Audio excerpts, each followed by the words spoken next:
Hey guys, welcome back to another episode of Around the Emirates with Sarah. I'm here with another Sarah. Welcome. Hi, thank you very much for having me. I'm very excited to be on. I'm very excited to have you on too. So I wanted to have Sarah on the show because Sarah is actually the founder of something called the Letters Project, which is a movement that I think is fantastic, something that maybe most of us haven't seen anywhere in the UAE or maybe across the Middle East. So Sarah, do you want to tell me about the Letters Project and why you started it? Sure. First of all, thank you so much for calling it a movement. To me, it's so interesting. The project started sort of at the tail end of 2017, and I never foresaw it being sort of as big as it has become. And it's honestly driven by civic society. The people have really kind of pushed for these conversations to take place and advocated for a sphere for kind of culturally taboo or Yeah. underrepresentation sort of outline conversations to exist. So honestly, it's driven by the community. It has literally, I have played no part other than being the facilitator. I play zero part in the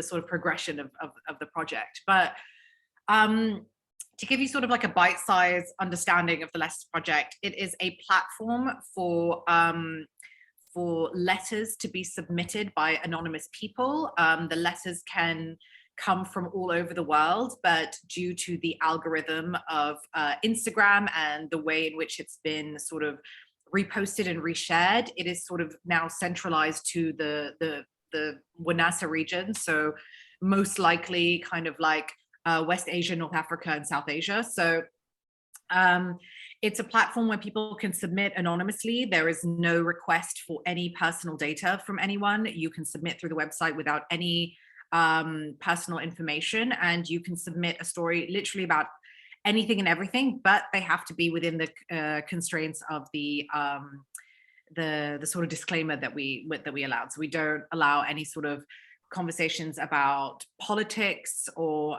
anything that disrespects a specific body of people or government. And the rest is kind of like up to the audience to provide. So that's the Letters Project in a nutshell. I see. Okay, so what would you say really made you feel like this is like, because it's interesting the way that you've done it, right? So it's not just like, people can come and send you a DM and like you put it on. It's people's like honestly earth-shattering stories, people's personal like stories are there. So what made you feel like, you know what, I need to bring this out of people, I need to give people this platform to do this? So I think the only way I can answer that is to bring it back to 2017 and how it initially started. So the Letters Project came by way of just kind of an idea that I had when I was living in London. I used to now not so much, but back in 2017 when Instagram introduced Instagram stories, where you could just kind of like rant about whatever you wanted to, I kind of took it as a way to engage in sociocultural topics. Okay. Because I was in London, it was like I was talking about everything within arts and culture, but through the lens of like our region or recontextualized for our region. And these types of conversation really sparked a lot of conversations in the sort of like private sphere of the DMs. So when people would casually slide into the DMs and kind of say, yes, I completely echo your sentiment, or no, I disagree with it, or please let me share this anecdotal reference of my own experience, which is very in line with what you were talking about. And in the end, I would always kind of ask them, like, can I share your story onto the platform? And they would say, yeah, sure. And I said, I would just kind of remove your name. And so it started to become a thing where people would start to share my Instagram stories and start going, yes, I concur what this person has said, or no, I don't. And so I ended up making it a highlight on my public Instagram, on my own personal Instagram. And then in the end, I thought, like, this is actually something quite special because people are really invested in these stories. And sometimes because obviously with Instagram stories, it would only last for 24 hours. So after they were gone and I wouldn't save it in the highlight, people would be like, oh no, do you remember that story? It was so amazing and heart-wrenching. Where is it? And I was like, well, it's no longer in yeah. So that kind of pushed me into kind of creating the Letters Project as its own sort of private entity. And so I think, to go back to your question, I think that's what kind of drives the stories to be told, because it initially came from wanting to voice these conversations and bring them to the foreground. And we had certain stories that actually propelled the Letters Project into like a completely different, I mean, there was 200 people following the Letters Project when it first started. And then there was and it always comes in waves. So there would be like 200 followers, and then, I don't know, like 3 or 4 letters, or then 10 letters, 20 letters, and then like 5,000 followers would just follow straight after this one letter. Yeah. And I can remember the certain letters that would come out. So the first one was someone wrote a letter about being half Emirati. And that really kind of hit home for a lot of people within the context of the UAE. And it was reposted by, I believe, a woman called Bilqis on Twitter. And then she had a huge following. And then all of a sudden there was, within 2 days, there was like 5,000 followers. And so it was just, it came through by way of sort of word of mouth, or I guess not even word of mouth, but word of digital sphere. So, and that happened again with the letter called Abe and a Virgin, I think, or like young and a virgin. And it was a story about a woman sort of experiencing the honeymoon night, having this sort of man that she didn't really know have such kind of like agency and autonomy over her body, and she just had never had this interaction prior. And it hit home. It got reposted, I believe, on a Lebanese kind of like feminist driven platform, like that talks about womanhood and feminism. And then it got 20,000 likes, like just straight up. And then a wave of maybe 5,000 followers, 6,000 followers. So it does come in waves. Okay, I see. That's interesting. Like, because I mean, I guess I could have the same thing. Like, some episodes for me like have like a nice amount of engagement, and some episodes are like, whoa, like everyone's following it, everyone's liking it. And I was like, where did this come from? So, that does make sense. Different target audiences will bring you different types of engagement, and will interact with the content more. So, what would you say has been your biggest challenge throughout this process, and how did you overcome it? Whew, girl, where do I even start? I mean, the Letters Project has been shut down 3 times now. Why? It's had a lot of, because this is the thing, you have to take the good with the bad, right? And so some of these people find these letters really engaging, and it's almost like this socio-anthropological study of the MENA region, or like the Middle Eastern region. But also it can trigger a lot of people, because especially the letters that are sort of like Emirati centric, I think, or like Saudi centric, or just like GCC centric, are really triggering, because a lot of people are of the sort of opinion that this doesn't exist in our society, and you kind of bringing this to the foreground is only highlighting a very negative aspect of our society, which in actual fact, really isn't like, not, it's like not one not one size fits all. So in a way, you can't please everyone, and not everyone will be pleased. And I think what happens is they get these sort of like, they rally the troops, and they just kind of go like, we're going to attack, and we're going to report this account, and we're going to do this, and we're going to do that. And then in the end, it gets shut down, and then I have to go through this really long and tedious process through Facebook and Instagram to get it put back up again. And there was many times where I just kind of gave up, and I was like, you know what, maybe this is just a project that exists in a very specific incubated timeline, and then that's it.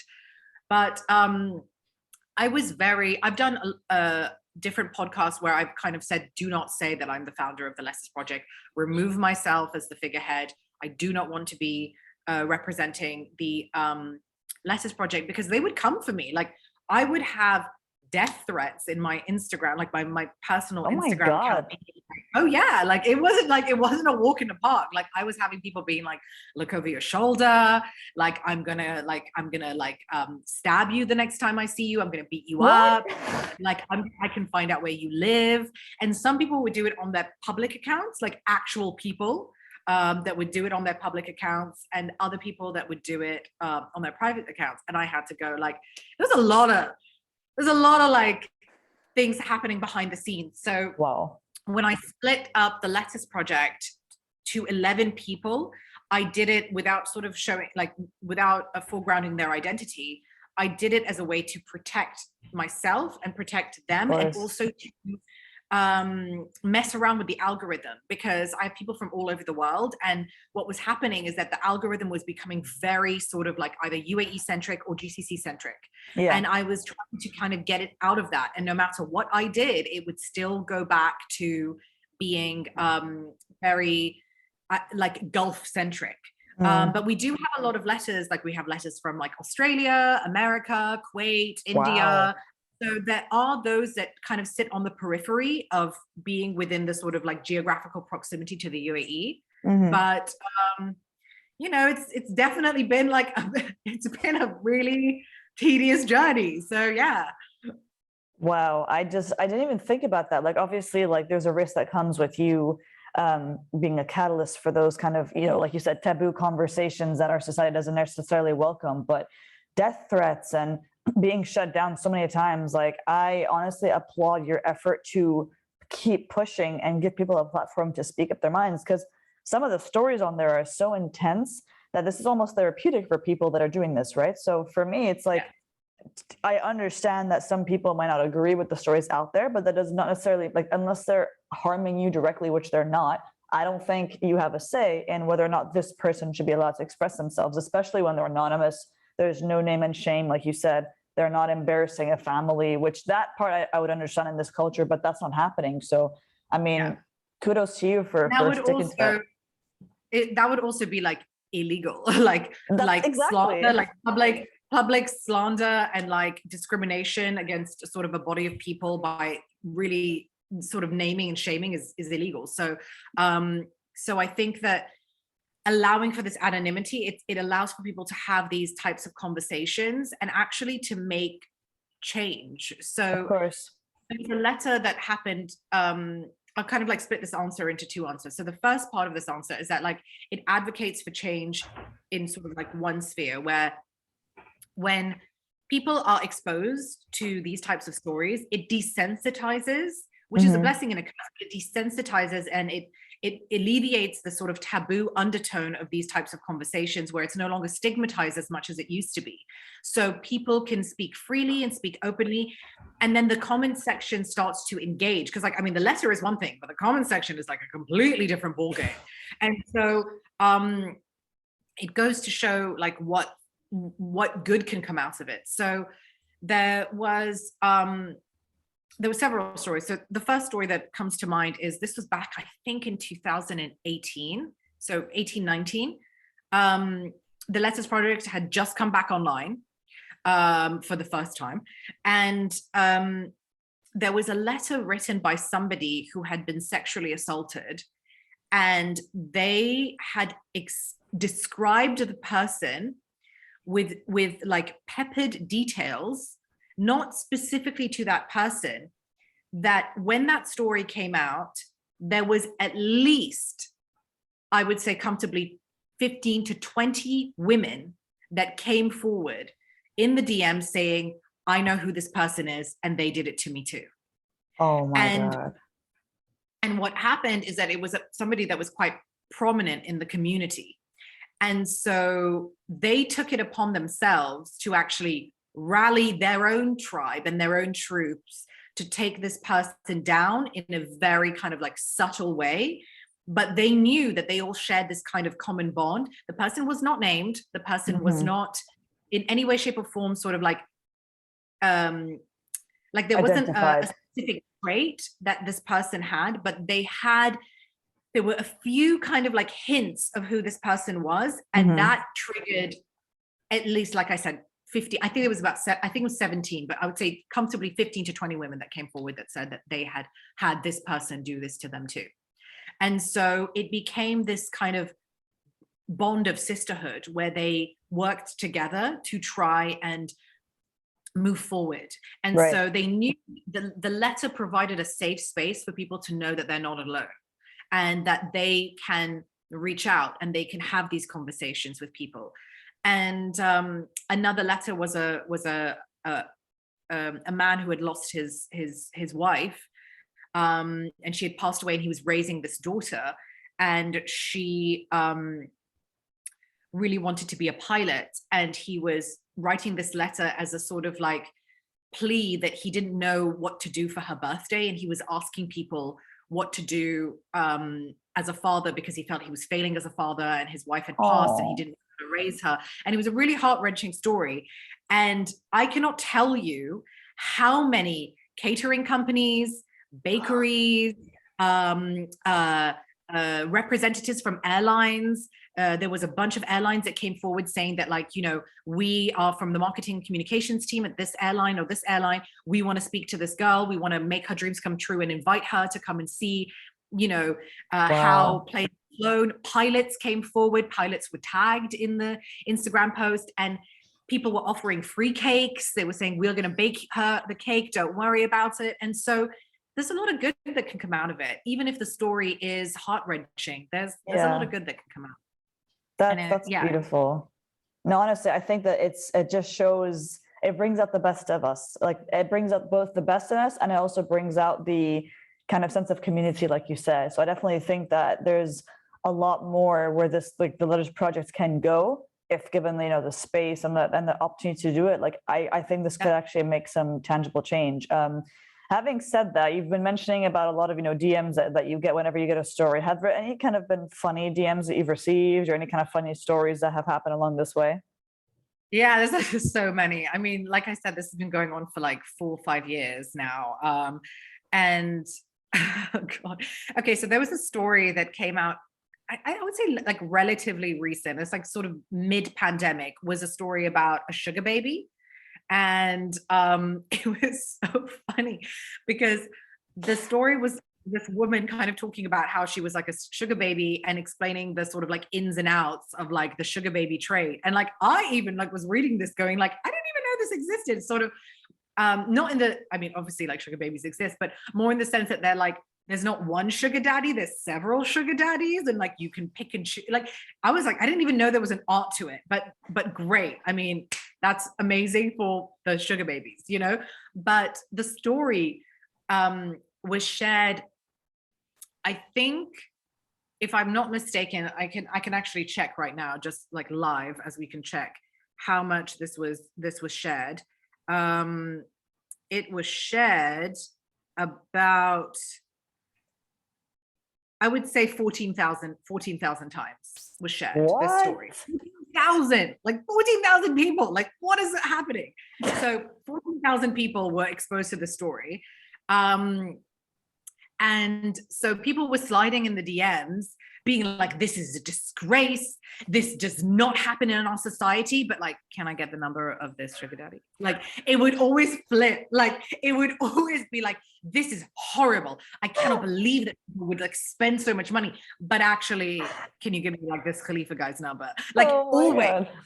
And it was always like, it was very sort of like gendered in the sense that like the women would come forward and say like, you know, like I'm appalled by this, but can I have his number, or one of the sugar What a daddies? double Like, do you standard. know? Like, And do wow. you and the funny thing about it is that actually like a lot of funny stories come from the fact that like people actually they come forward to me, and I have never revealed their identity. So I actually know who this sugar baby is. Hmm. She's so it's nice to know that like even through all of this, like I'm able to be exposed, and I never reveal anyone. Like I know a Right. lot. Like there's like, you know, some stories about like infidelity or things like that. People would slide in the DMs and they would say, you know, like, thank you so much for posting my story. And then I would have to go through a verification process, like, at what time did you submit this story? And they would say between this and this and that. And then I would go into the website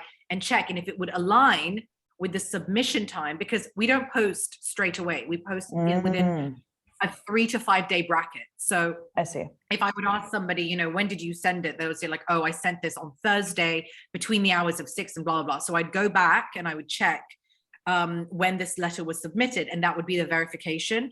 And like, you know, they would say, you know, like, oh, this is the person, like, you know, I've been involved with somebody who is married. and this is the person, I'd be like, woo, like, do you know? So there's a lot of things that get exposed behind the scenes. So yeah. Wow, you really actually have a lot of power in your hands, Sarah. I gotta tell you. But like I never abuse it. I never abuse it. And I'm always sort of like a big proponent. Like I'm not like the least judgmental person. Like you could literally say anything to me and it would not faze me, because I have a very sort of elastic understanding of like boundaries. So I mean, so if someone came to me and said like, oh, you know, I'm this, that, I'm like, okay, cool, you do you, boo. Like it's not like nothing surprises me behind the scenes and the DMs of the Letters Project. Nothing surprises me. This brings me to my final question for today. What piece of advice do you have for people that are potentially looking for a platform like this or want to start a platform like this, but maybe, you know, are too scared because of like society? What do you think?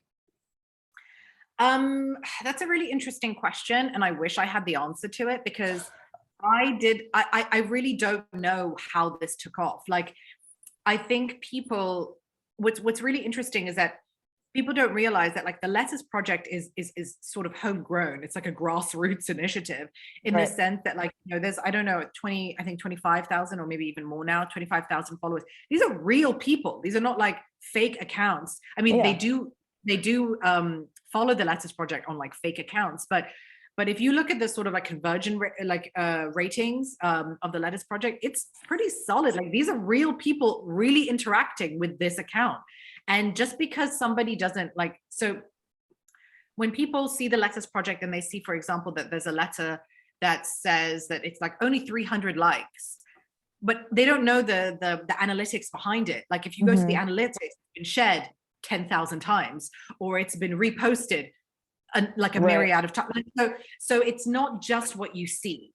And so with the Letters Project, you have to sort of find a gap in society, or have something that people are interested in generating, and you press on that and you hone in on that. And I'm also a firm believer that like everything serves its own time. So the Letters Project might not survive another 6 months, let alone a year. Like I don't know where the Letters Project is going to go, and I am keen to start a podcast, but even that in itself is sort of problematic, because it starts to assign faces to the and even anonymity, voices and voices.